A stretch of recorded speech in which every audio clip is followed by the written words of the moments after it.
Hey guys, welcome to today's Bossa Nova Workshop for solo guitar.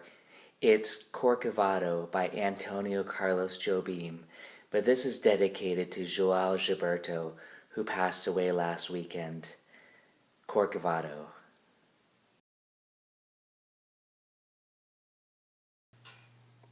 Before we get started with today's arrangement of Corcovado, I do want to let you know that the PDF is available only on my Patreon page, and I do hope that you consider subscribing to my page, and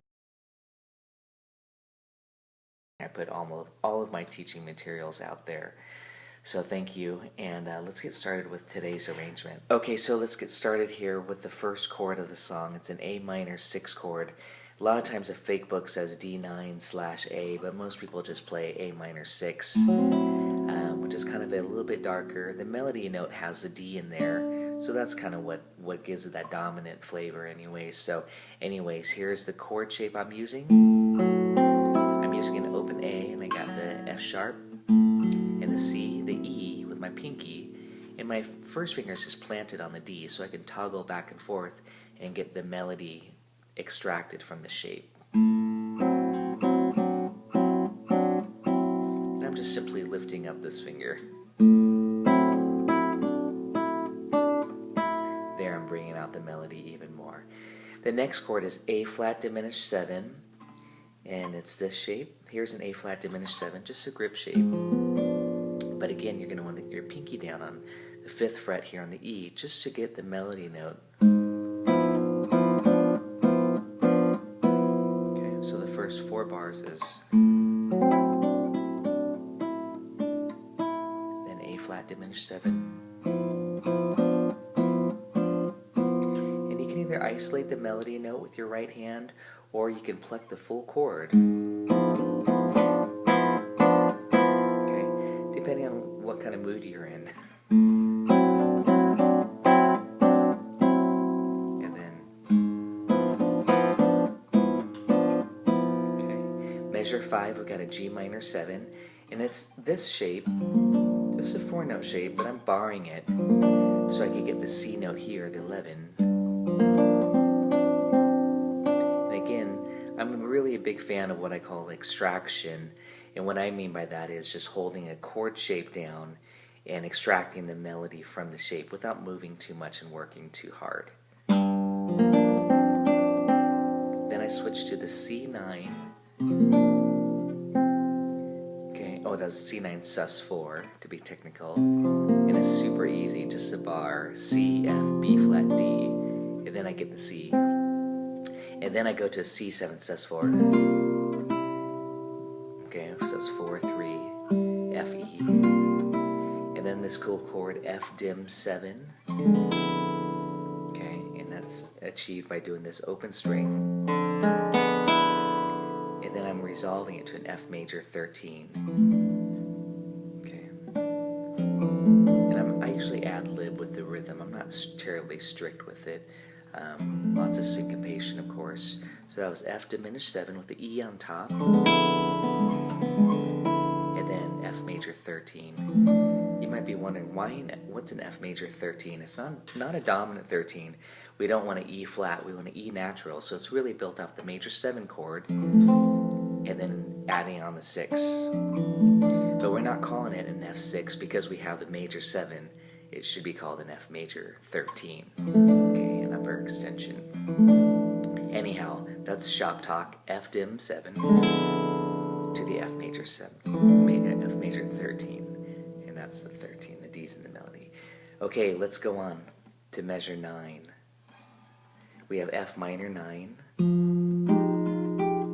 Okay, and I'm doing the same deal again. I'm holding a shape down, F minor 9 up here on the 8th fret.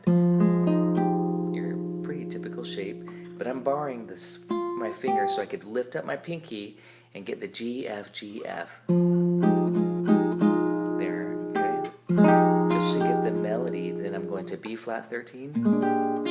And again, notice the barring action, just to get the melody. I didn't do that well. Okay. And then, this is interesting, on the E minor chord, we want a flat 9. So how I'm choosing to do that is just to use pretty much the easiest thing you can do. E minor 7, just using open strings, but I'm putting the F down here. It's pretty dark sounding.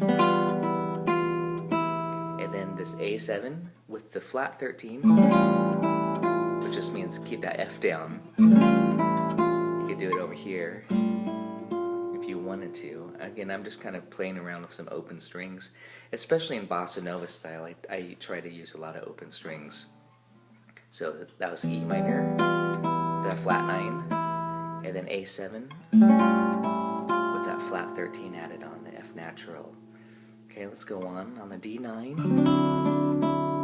Again, extraction. This is a really cool technique. I like to use it, again, instead of moving too much. Okay, D7 with that open E string ringing. That's your 9. So a lot of this toggling back and forth. Then D minor 7, just a plain old what I call grip shape. And then G7. And then G sharp dim with that note added on there. And that's not necessarily written on the lead sheet, the chart, but I usually add that in. So I go G7, G sharp dim to the back to the A minor. This is all in my PDF. Same stuff, like the beginning. C7 says 4. F diminished 7 with the E on top. Yeah, be dynamic. Okay, now this is where it changes and the melody goes to up high, F minor. And that was all, again, this is all within the shape. Sounds like Lullaby of Birdland.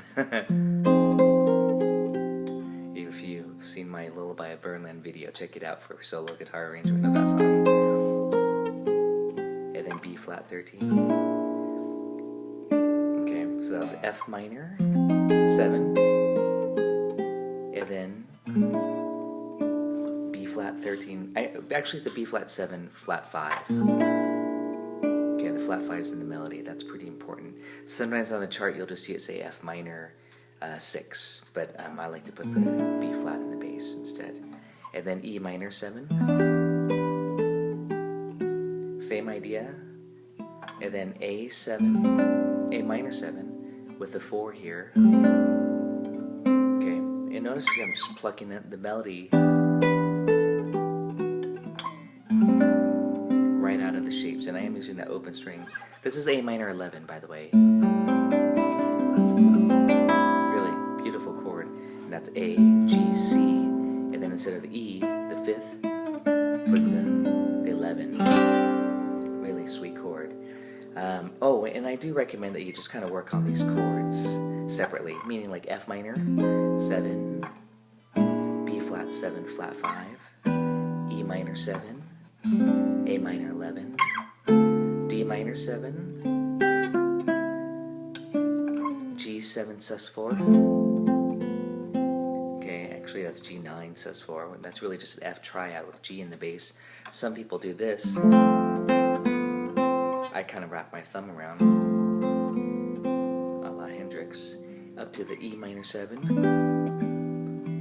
And then here's a good trick. Instead of going to A7, I'm putting A in the bass, but playing this diminished. You'll see me do that quite a bit in my solo arrangements, especially on a 2/5. So I'm thinking A minor, E minor 7, and then E diminished with the A in the bass, which is A7 flat 9. And then finally, to end the song, I'm in the open D. This is just kind of my arrangement again. Double stops.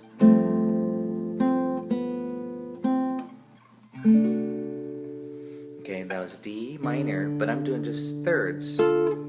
These are double stops, 2 notes, and then that G sus. It's really G9 sus4. And then it's supposed to just end here on a C6, but I chose a little bit more of a modern jazz chord. I chose D/C, which a lot of times people just call a Lydian chord. It has a sharp 9 or sharp 4 or sharp 11 if you want to be a little bit more jazz correct.